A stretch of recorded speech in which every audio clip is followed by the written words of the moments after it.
vidéo est donc la deuxième vidéo d'introduction. Si vous voulez en savoir plus sur le pourquoi et le comment de cette vidéo, je vous invite à aller voir l'autre vidéo que j'ai tournée juste avant, dans laquelle j'explique que j'ai décidé de me lancer dans les vlogs. Voilà. Alors sans plus attendre, je vais vous montrer ma trousse à maquillage. Non, sans déconner. Du coup, mon livre. Alors, comment est-ce que j'en suis arrivé à écrire des bouquins? En réalité, j'ai commencé à écrire très tôt, hein, voilà. J'ai commencé à écrire quand j'étais au collège, je m'ennuyais au collège en permanence, j'ai commencé à écrire.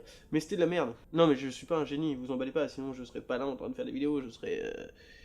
je sais pas, à Cannes, je suppose. Quoique cette vidéo ne sortira pas en mai. Je sais rien, je serai ailleurs, sûrement aux États-Unis en train de boire un verre avec Michael Bay. Pourquoi Michael Bay, j'en sais rien. Un cocktail Molotov, du coup, je suppose. Bref.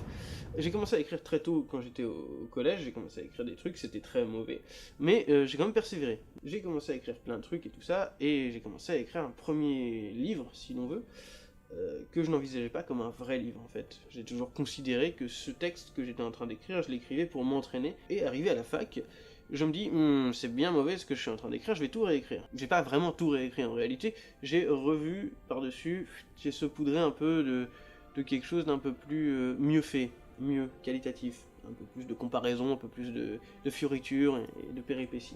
Donc j'ai retravaillé le texte. J'ai retravaillé un texte que j'avais déjà commencé à écrire au lycée. Toujours aussi mauvais, et un jour, un ami me parle d'une série formidable. De cette série-ci, Game of Thrones. Donc j'achète ce DVD du coup, finalement. Franchement, regardez les 3 premières saisons, pas la suite. Faites-moi plaisir, vraiment. Ce que j'écrivais, c'était de l'Heroic Fantasy, je suis fada d'Heroic Fantasy. Donc je me dis, c'est ça que j'ai envie de faire, c'est de l'Historic Fantasy. À partir de là, j'ai retravaillé mon texte en ajoutant beaucoup plus d'histoire dedans, beaucoup plus de réalisme. Et au bout d'un moment, je me dis, est-ce que je suis en train d'écrire, c'est toujours aussi mauvais? À l'époque, j'écrivais pas régulièrement en fait. À l'époque, j'écrivais quand j'en avais envie, quand ça me prenait, machin, tiens, j'écrirais bien, hop, j'écrivais 3-4 lignes, un chapitre ou quoi, et voilà. Au bout d'un moment, je me suis dit, mais j'ai vraiment envie d'écrire. Je me suis un peu plus mis à l'écriture et je me suis mis de manière beaucoup plus rigoureuse. Et à ce moment-là, je me suis rendu compte que mon texte était encore toujours mauvais. Donc, j'ai décidé de tout réécrire cette fois. J'ai viré le texte et j'ai tout réécrit. J'ai écrit sur des cahiers, nanana, paf, j'ai tout réécrit. Pendant presque 2 ans, j'ai écrit cet ouvrage qui n'était pas censé être publié, toujours pas. Je n'ai jamais envisagé que cet ouvrage pouvait être publié, mais j'ai écrit pendant 2 ans. Et au bout de 2 ans, il me restait théoriquement 3-4 chapitres, et est-ce que j'en ai eu marre? Est-ce que je me suis rendu compte que ça pouvait pas continuer parce que j'étais parti dans des délires un peu trop loin et qu'il y avait beaucoup trop de personnages et que ça manquait de rigueur? Peut-être que c'est ça qui m'a poussé à arrêter.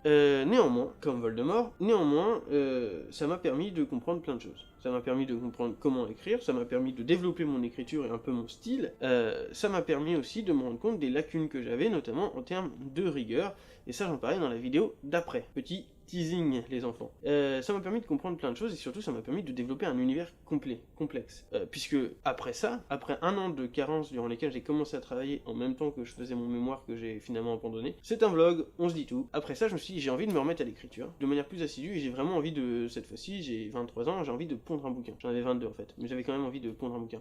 Donc je me dis, attendez, j'ai quand même envie d'écrire. Je me demande, est-ce que je reprends tout depuis le début? Donc l'ouvrage que j'avais écrit, qui s'intitule La main du Nord, c'est peut-être important que je le précise, je vais peut-être en reparler plus tard. Est-ce que je développe une autre idée que j'avais en tête qui se passe dans le même univers? J'en ai discuté avec ma sœur qui m'a conseillé de développer l'autre qui se passe dans le même univers mais qui reprend un récit beaucoup plus simple, beaucoup plus campbellien si on veut. Campbell, ça vous parle Campbell? Je vais expliquer qui est Campbell rapidement dans ce vlog. Cette introduction va être très importante pour comprendre la suite des vidéos, j'espère que vous prenez des notes. Non, Campbell c'est celui qui a théorisé le monomythe, pardon. Le monolithe c'est dans 2001 Odyssée de l'espace. Le monomythe. Le monomythe c'est l'idée que toutes les histoires racontent la même chose, hein, avec des personnages un peu clés. Par exemple, vous prenez Gandalf, on peut retrouver le même personnage clé dans Obi-Wan, dans Dumbledore. C'est très succinct sur Campbell, il y a beaucoup plus de choses à dire, mais c'est pas le cœur du sujet, simplement pour vous dire que c'était un récit qui était beaucoup plus classique dans sa forme, et légèrement dans ses thèmes aussi, parfois même, je pense. C'est plus simple, disons, de commencer par un récit classique et de partir sur quelque chose de différent que de faire l'inverse, de revenir au classique. La transition passe mieux pour les lecteurs. J'en suis à ce moment-là où je commence à écrire mon deuxième livre, enfin mon premier vrai livre, plutôt, mon premier livre qui s'appelle Les Reins, et c'est ce livre-là que je suis actuellement en train d'écrire depuis 1 an et demi. Si je vous fais toute cette introduction, c'est parce que je pense que durant les prochaines vidéos, je vais souvent revenir sur l'inspiration, le développement qu'a pu avoir la main du Nord sur ma technique, sur tout ça, ça va être très important. Il y a beaucoup de gens qui font des vidéos qui expliquent comment on écrit un livre, etc. Je ne me place pas comme entité de connaissances, voilà, j'ai pas de background, j'ai jamais rien publié, mais voilà, j'ai envie qu'on suive mes péripéties d'auteur amateur se professionnalisant, parce que moi ça m'aide et vous ça peut vous aider. Ça je l'ai déjà expliqué brièvement dans la première vidéo, dans la première introduction. Ce deuxième ouvrage, rapidement je vais vous dire de quoi il parle, simplement pour que vous soyez au jus, que vous puissiez suivre quand vous découvrirez la suite de mes vidéos. L'Airain, de son nom, conte l'histoire de Caldael, un jeune fermier du clan des Airains, donc les Airains sont un clan, qui est l'héritier du trône du Nord, caché parmi ce clan des montagnes, afin de ne pas être tué par son frère, lui-même héritier, fortement jaloux, caractériel, etc., qui vise le trône plus que toute autre chose, qui est d'ailleurs déjà sur le trône, mais qui craint que l'influence de Caldael puisse lui voler sa place. L'histoire va donc entraîner Caldael dans une série de péripéties après son départ des montagnes, jusqu'à ce qu'il rencontre son frère pour on ne saura pas, je garde le suspense. Caldael, pour arriver à ses fins, va devoir voyager de nombreuses fois avec des compagnons très sympathiques ma foi, un nain, un homme, et bientôt une elfe. Oui, c'est très classique, je vous l'ai dit que c'était classique. Et va falloir fédérer tous ces petits peuples pour vaincre un ennemi commun. J'ai dit que c'était classique? Oui, je crois que j'ai déjà dit que c'était classique, effectivement. C'est pas tant la forme qui m'intéresse que le fond, d'ailleurs, je pense que j'aurai l'occasion d'y revenir. Donc voilà, c'était pour vous introduire l'Airain, pour vous introduire mon envie d'écrire, ou comment j'en suis arrivé à écrire ce livre, qui pour le coup vise à être publié. Pour être tout à fait franc, l'Airain, voilà, ça fait 1 an et demi que je l'écris, et pour l'instant, je n'ai écrit qu'une 50aine de pages. Je n'ai validé qu'une 50aine de pages. J'ai dû en écrire presque le double, mais il n'y a qu'une 50aine de pages, je suis sûr qu'ils sont bons. Je passe mon temps à me relire, en réalité. Voilà, je vous cache pas, partie de ma méthode que je vous expose dans la vidéo qui suit celle-ci. Je crois que j'ai tout dit concernant l'Airain, et comment j'en suis arrivé à écrire ce livre. Maintenant, vous connaissez la rengaine.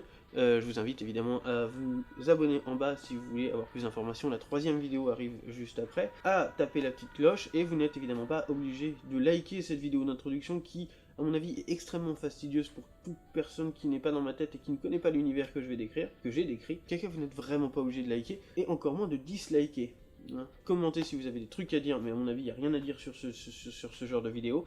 Sonnez la petite cloche pour être au courant quand la 3e vidéo arrivera, et à la prochaine fois.